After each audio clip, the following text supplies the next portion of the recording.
If you're not a virgin, then don't ask for a bride price. Have you guys heard? Recently, something explosive has been circulating online. In many cities like Zhejiang, Anhui, Chongqing, Xiamen, and so on, news has spread that if a woman asks for a bride price, the man will request that she undergo a premarital medical checkup. Some even demand that the woman must be a virgin. The reason is simple. Since the woman is asking for a bride price, which is an old tradition passed down by the ancestors, then what was that tradition really about?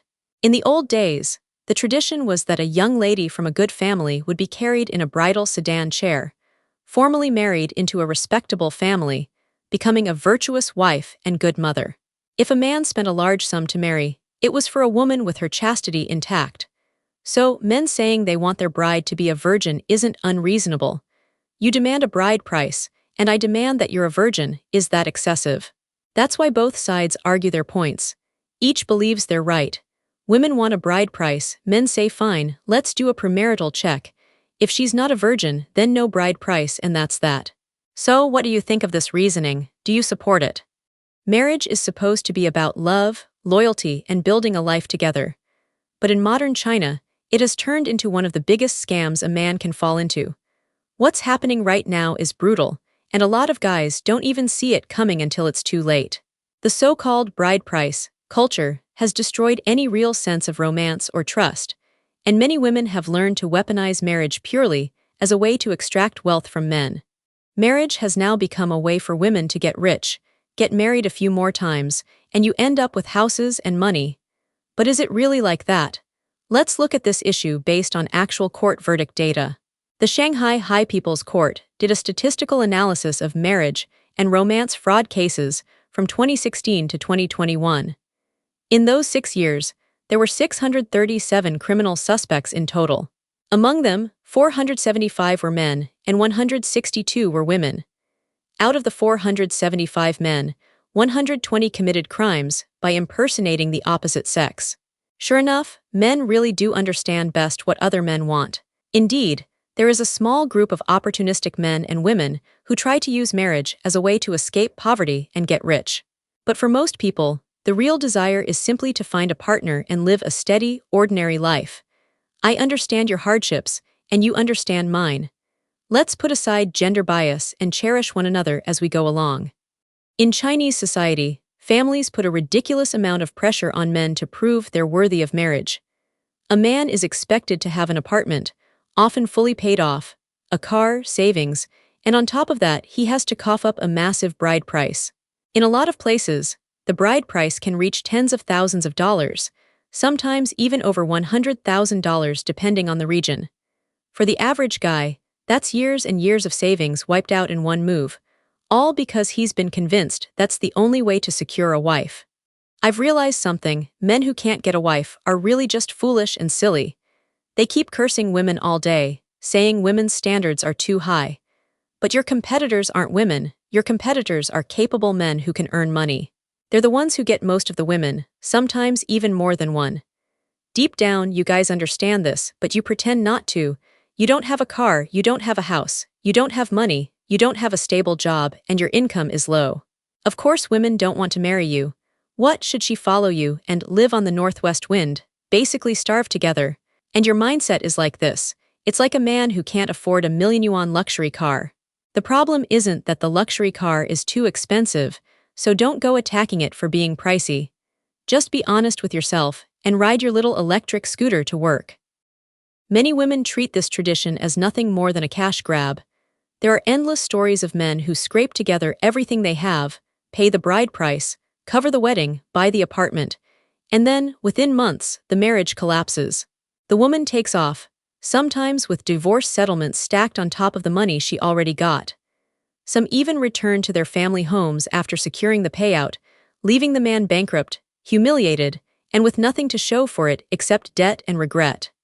The marriage of us two sisters can be decided by ourselves, because our father is disabled and our mother remarried when we were very young. If we get married, we won't ask for a bride price. But we do have one small request. Every month, our husband must give 500 yuan to our father for his food expenses. Since he is getting older, he doesn't want to be a burden on us, so he has always been doing odd jobs in town. We really feel sorry for our father. As human beings, we must not forget our roots.